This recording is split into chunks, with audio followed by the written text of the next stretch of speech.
Olá, meus amigos! Sejam todos muito bem-vindos a mais um vídeo no nosso canal da Física Completa. No vídeo de hoje nós iremos falar sobre dinâmica.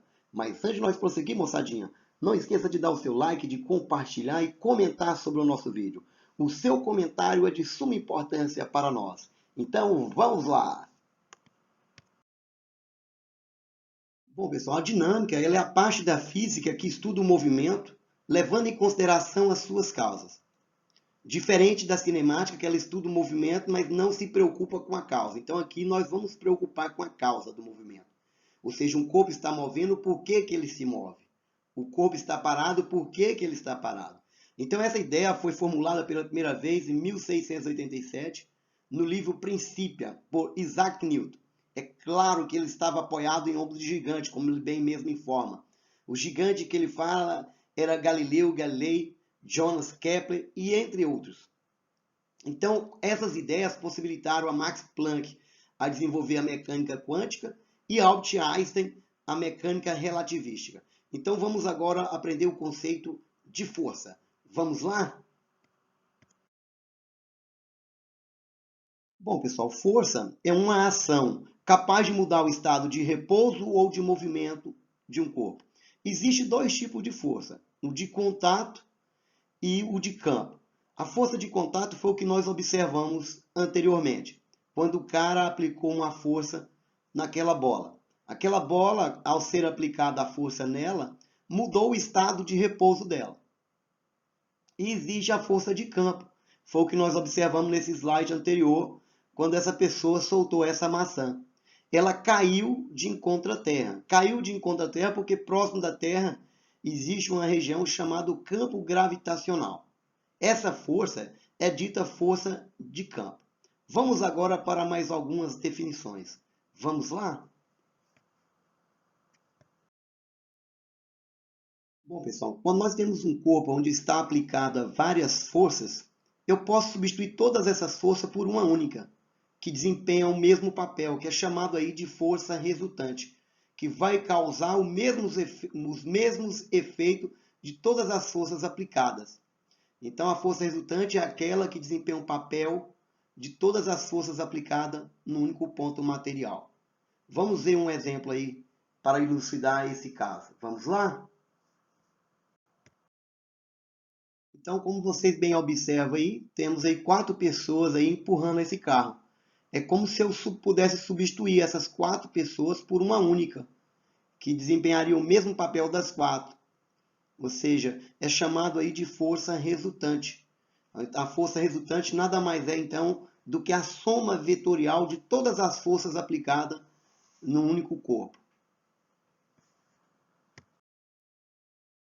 Bom, pessoal, então vamos falar sobre equilíbrio. Como vocês estão bem observando aí, esses garotos aí estão numa gangorra onde ele está em equilíbrio.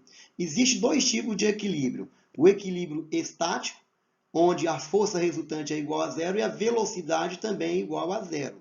Então, nós falamos que é o equilíbrio estático. E existe o equilíbrio dinâmico. No equilíbrio dinâmico, a força resultante aplicada no corpo é igual a zero e a velocidade é constante. Ela é constante e diferente de zero. Quer dizer, então, que o movimento é uniforme. Todas as leis, então, do movimento uniforme vai ser utilizado aí para esse caso de equilíbrio dinâmico.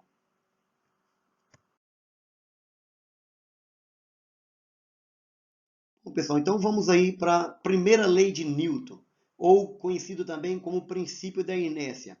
Então essa lei foi formulada pela primeira vez por Galileu Galilei e foi coroado aí por Isaac Newton. Por isso que leva aí o nome como lei de Newton, primeira lei de Newton. Essa primeira lei diz o seguinte, que o corpo em movimento, ele tende a ficar em movimento. E se ele está parado, ele tende a ficar parado, a menos que atua sobre ele uma força resultante, fazendo com que ele pare ou fazendo com que ele entre em movimento. No caso do nosso skatista, apareceu uma força que atuou no sentido contrário do movimento do skate, mas ele estava no veículo que estava na mesma velocidade. Então, o skate parou e ele foi projetado para fora. Da mesma maneira acontece quando existe uma colisão entre carros. Se a pessoa não está usando o cinto de segurança, ele é projetado para fora do carro por inércia. O corpo está em movimento, tende a ficar em movimento. Bom, pessoal, temos aí dois carrinhos de compra. Um carrinho de compra está cheio e o outro carrinho está vazio. Qual deles que é mais fácil empurrar? O carrinho de compra cheio ou o carrinho de compra vazio? É isso mesmo. O seu senso crítico aponta que o carrinho vazio é mais fácil de empurrar. Isso é bem verdade, porque ele tem uma menor inércia. Então, nós estamos falando sobre a massa de um corpo. O carrinho de compras cheio tem uma maior massa. Ter a maior massa é ter uma maior inércia. Inércia nada mais é do que a medida numérica da massa de um corpo. Lembrando que a massa de um corpo, no sistema internacional, é medida em quilograma. Existe o submúltiplo e o múltiplo do quilograma. Vamos lá para nós conhecermos os principais?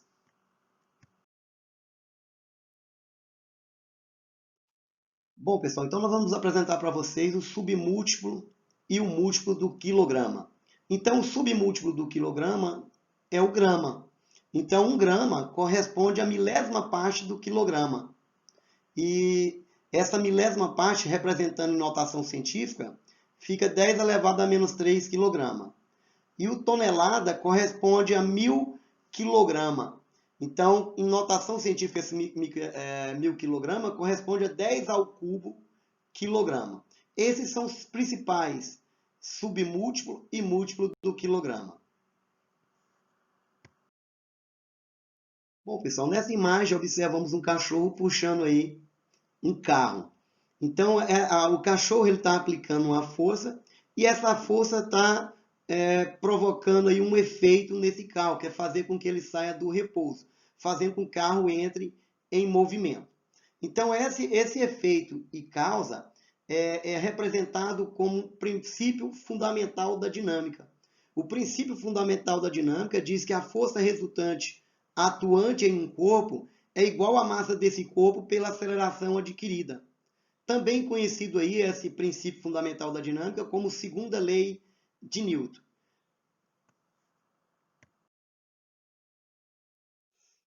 Bom, pessoal, então matematicamente a segunda lei de Newton é expressa dessa forma como vocês estão observando aí. Fr, que é força resultante, igual massa, representado pela letra m, e a aceleração representado pela letra A.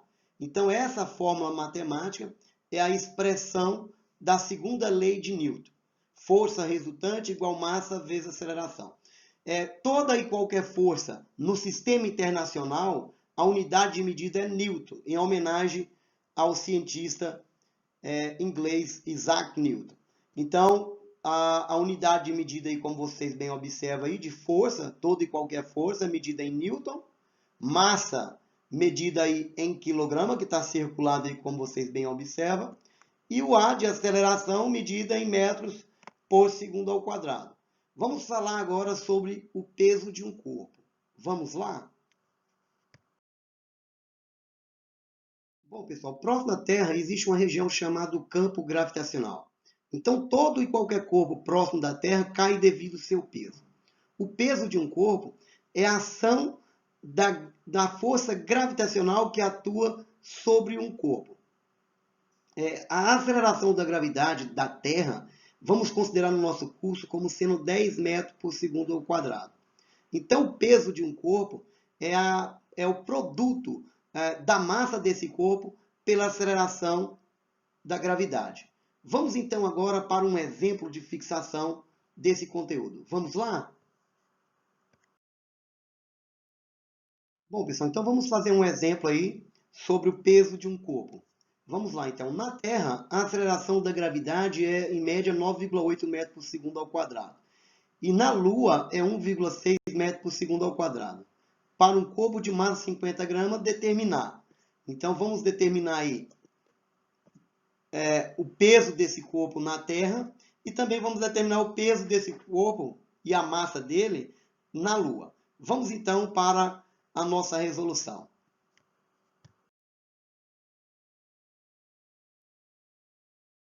Bom, pessoal, então o exercício nos fornece a massa do corpo, que é 50, a gravidade da Terra e a gravidade da Lua. Então, de posse desses dados, vamos aplicar aí a fórmula para calcular aí o peso na Terra. Então, o PT, não é o Partido dos Trabalhadores não, hein, pessoal? PT aí para nós representa o peso na Terra. Peso na Terra, massa vezes a gravidade. Então, a massa do corpo 50, gravidade 9,8. Multiplicando esses dois, nós vamos encontrar que o peso da pessoa na Terra é de 490 newton. E na Lua? Vamos fazer esse cálculo na Lua? Então, na Lua, o peso PL. Então, o peso na Lua, massa vezes a gravidade lunar. Então, a gravidade lunar é 1,6 e a massa 50. Veja que a massa é uma grandeza invariável, ela não varia. Ela é constante em qualquer local, tanto na Terra como na Lua. Mas agora o peso é uma grandeza que depende da gravidade. Então, veja que o peso da pessoa na Lua é 80 newton. E a massa? A massa é a mesma. A massa é uma grandeza invariável. Ok? Então, vamos agora para a lei de Hooke. Vamos lá? Bom, pessoal, estamos apresentando para vocês aí um dinamômetro. O dinamômetro é um aparelho destinado para medir força.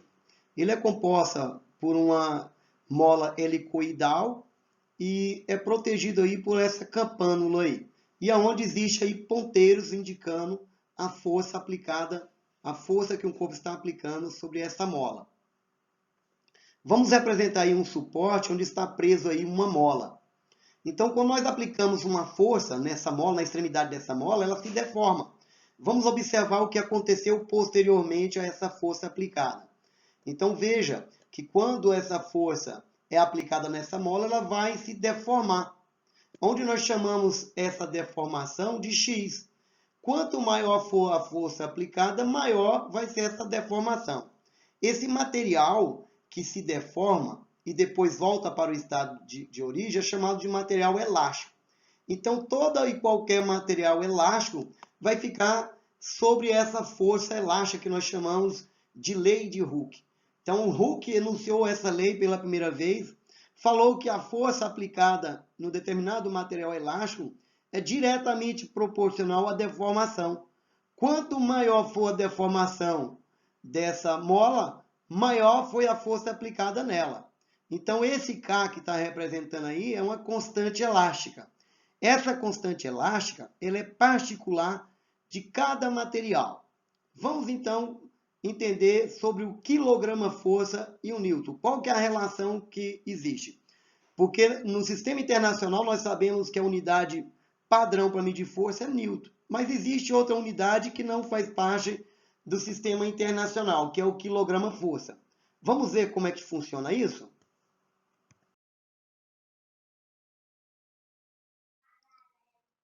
Bom, pessoal, o quilograma-força é o peso de um corpo de 1 quilograma num local onde a gravidade é 9,8 metros por segundo ao quadrado. O quilograma-força, que é chamado por KGF, a relação que existe com Newton é essa. 1 quilograma-força corresponde a 9,8 Newton. Vamos fazer então agora um exemplo de aplicação. Vamos lá? Bom, pessoal, então vamos fazer um exemplo envolvendo aí a lei de Hooke. A constante elástica de uma mola é de 30 newton por centímetro. Determinar a força, a deformação sofrida pela mola ao ela ser solicitado por uma força de 120 newton. Os dados fornecidos foram força, que é 120 newton, e a constante elástica da mola, que é 30 newton por centímetro. Então, aplicando a lei de Hooke, nós temos que força é 120, a constante é 30, multiplicado por x. X é quem eu estou procurando. Então, o 30 está multiplicando, vai passar dividindo. Fica 120 dividido por 30. Logo, a deformação foi de 4 centímetros. Ou seja, quando eu apliquei uma força de 120 newton, a mola se deformou 4 centímetros. Veja que é bastante simples o cálculo.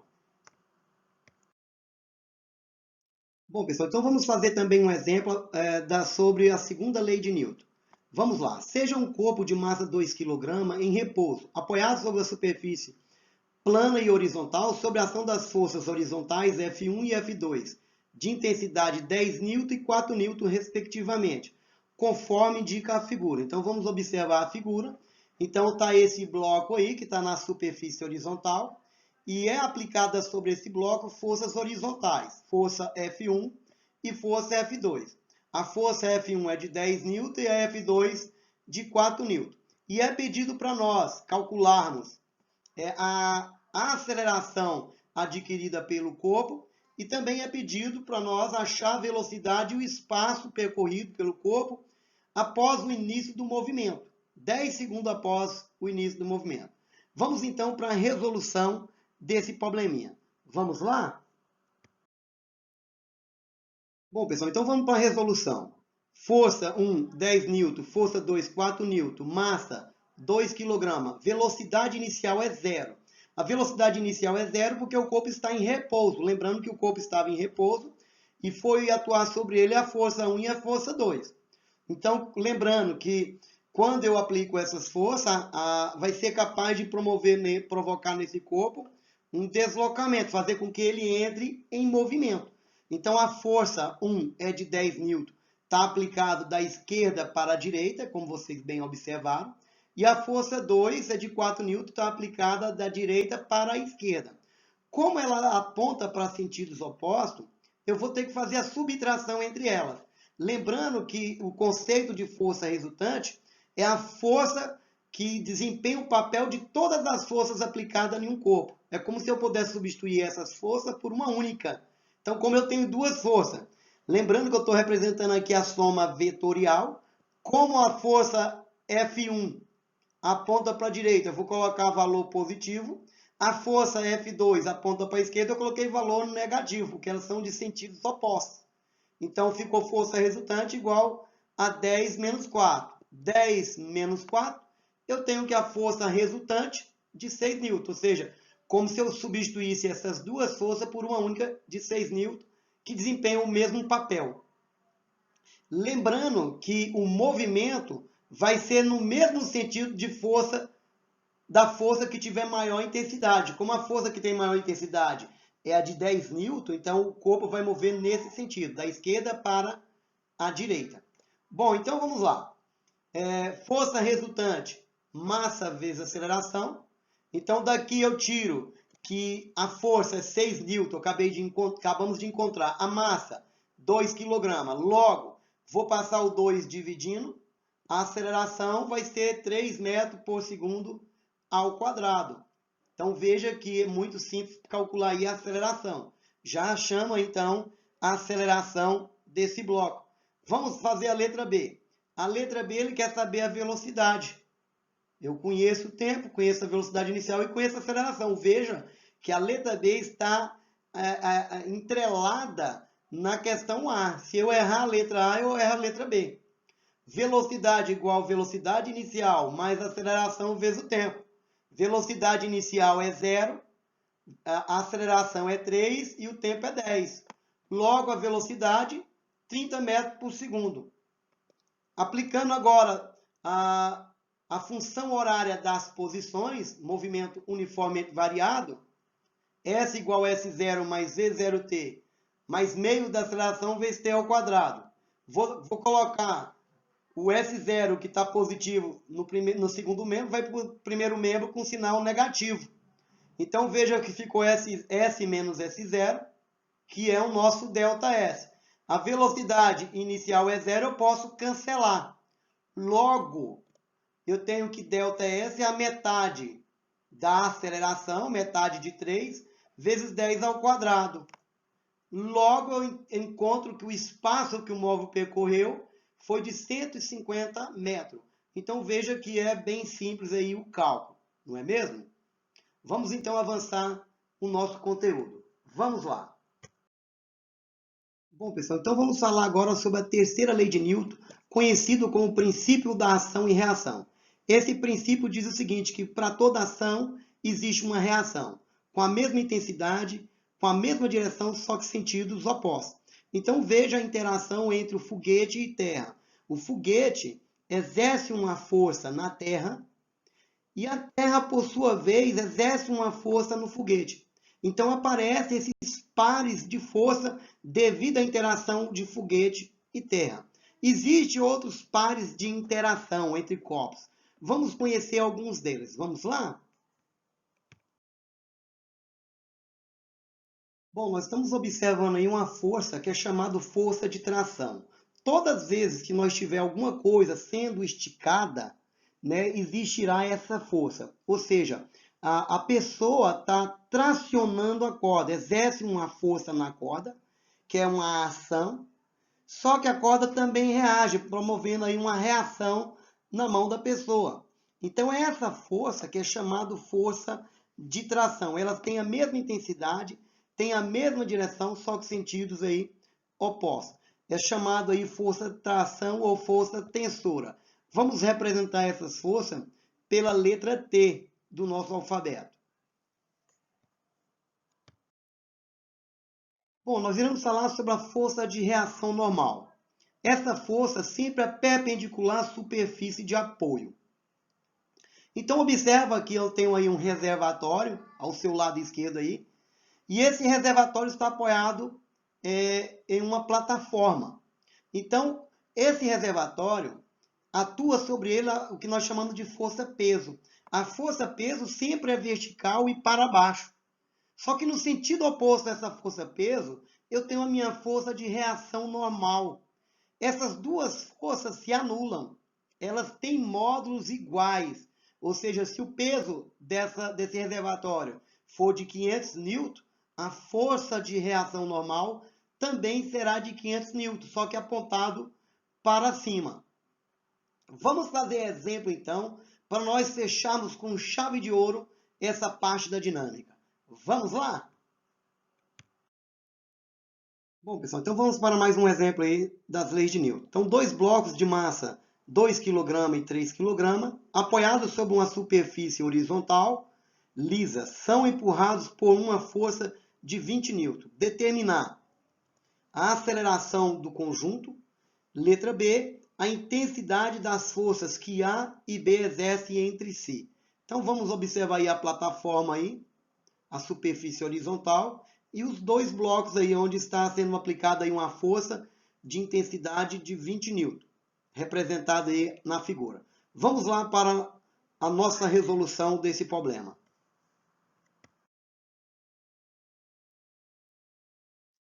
Bom, pessoal, então vamos para a resolução do problema enunciado anteriormente. As massas, então, foi dado para nós, do corpo A e do corpo B, e a força aplicada no corpo A. Lembrando, se eu aplico uma força no corpo A, o corpo A, por sua vez, aplicará uma força no corpo B. Mas o B ele vai reagir aplicando uma força no sentido contrário. Lembra da terceira lei de Newton? Para toda ação existe uma reação, com a mesma intensidade, mesma direção e sentidos opostos. Vamos então pegar os corpos e montar montar um sistema de corpo isolado, representando as forças que atuam sobre cada corpo. Então, no corpo A, está atuando a força horizontal da esquerda para a direita. Por sua vez, se eu empurro o corpo A empurra o corpo B, mas o corpo B reage com uma força no sentido contrário, que é a força que B está exercendo em A. Existem outras forças atuantes no corpo A, que é as forças verticais, que é a força peso e a força de reação normal. Mas essas duas forças na verticais se anulam, porque não existe movimento na vertical, só na horizontal. No corpo B, está atuando a força de ação, que é a força que o corpo A está exercendo em B. Lembrando que a força BA e a força AB são iguais em módulo. Vamos generalizar e chamar de F. E vamos aplicar a segunda lei para todos os corpos. Vamos aplicar para o corpo A primeiro e depois para o corpo B.